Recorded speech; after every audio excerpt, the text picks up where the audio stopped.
Hi everyone, welcome back to our channel. In this quick video, I'm going to be reviewing JP Morgan self-directed investing and online brokerage by Chase that lets you trade stocks, ETFs, options and more.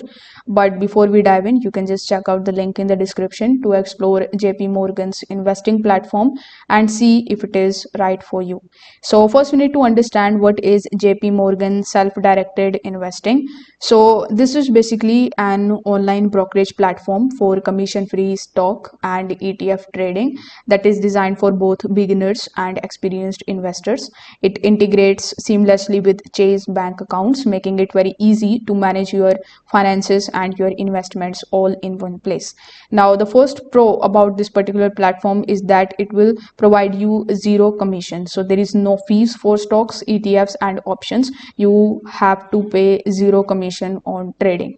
The second thing is that it will give you seamless Chase integration, which is great for Chase banking customers.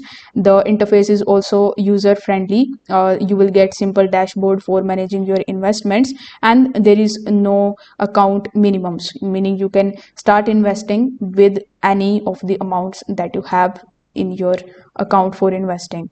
So these were some of the pros. If I talk about the cons, you will get limited advanced tools, which is not ideal for active traders who need advanced research tools. But if you are not if you are into investing, you can go with this as well. So if you are a Chase customer or a beginner investor looking for an easy to use low cost investing platform, JP Morgan self-directed investing is a solid choice with $0 commission trades and seamless banking integration. It is a convenient and accessible way to start investing.